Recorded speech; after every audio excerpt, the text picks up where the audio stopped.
বিয়েবাড়ির স্টাইলে chicken roast রান্নার রেসিপি আজকে আপনাদের সাথে শেয়ার করব। হ্যালো বন্ধুগণ, আসসালামু আলাইকুম, সবাই কেমন আছেন? আজকে আমি আপনাদেরকে বিয়েবাড়ির স্টাইলে খুব মজাদার একটি রোস্ট রান্না করা দেখাবো। এখানে আমি কিছু ব্রয়লার মুরগি নিয়েছি। ব্রয়লার মুরগিকে সুন্দরভাবে কেটে ধুয়ে নিয়েছি। একটু সাইড দিয়ে একটু আমি ভালোভাবে একটু কেটে নিয়েছি হালকা করে, যাতে মশলাগুলো ভালোভাবে ঢুকে।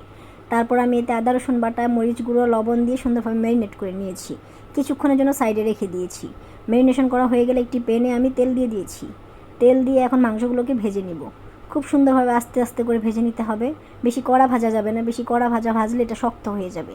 দেখতে পাচ্ছেন আমি কীভাবে উলট পালট করে ভেজে নিচ্ছি। হালকা ভেজে নিয়ে আমি তারপরে এগুলোকে উঠিয়ে রেখে দিচ্ছি। উঠানো হয়ে গেলে যে তেলটা ছিল সেই তেলের মধ্যে আমি কিছু তেজপাতা দিয়ে দিয়েছি, দারচিনি, এলাচ, লং এগুলো দিয়ে একটু ভেজে নিয়েছি। এগুলো দিয়ে ভেজে নেওয়ার পর আমি কিছু পেঁয়াজ কুচি দিয়ে দিয়েছি, সামান্য পরিমাণ দিয়েছি। পেঁয়াজ কুচি দিয়ে সামান্য কিছুক্ষণ নেড়ে চেড়ে নিচ্ছি।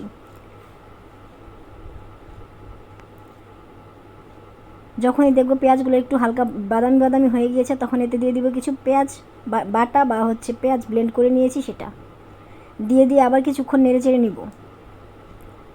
তারপর এতে দিয়ে দিব প্রয়োজন মতো আদা রসুন বাটা দিয়ে সামান্য পরিমাণ পানি দিয়ে দিয়েছি। পানি দিয়ে আবার কিছুক্ষণ কষিয়ে নিব, যাতে মশলার কাঁচা কাঁচা গন্ধটা না থাকে।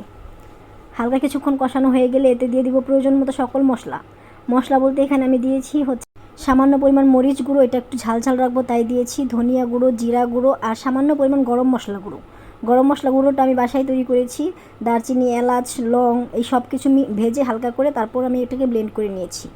এগুলো দিয়ে দেওয়ার পর আমি সুন্দরভাবে নেড়ে চেড়ে নিচ্ছি, মশলাটাকে ভালোভাবে মিশিয়ে নেওয়া হয়ে গেলে এতে দিয়ে দিয়েছি প্রয়োজন মতো টমেটো সস দিয়ে দেওয়ার পর এখানে দিয়ে দিচ্ছি কিছু বাদাম বাটা বলতে এখানে আছে চীনা বাদাম, কাজু বাদাম, কাঠবাদাম, পেস্তা বাদাম, এগুলো আমি ব্লেন্ড করে নিয়েছিলাম।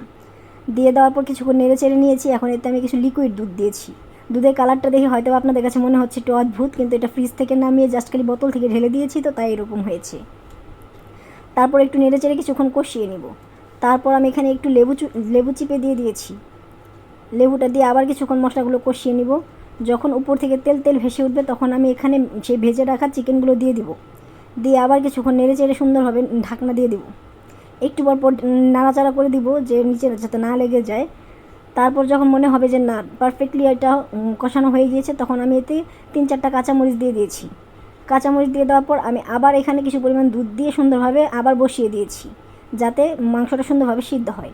ব্যাস, নামিয়ে পেঁয়াজ বেরেস্তা দিয়ে সাজিয়ে নিলেই হয়ে যাবে বিয়েবাড়ির স্টাইলের রোস্ট।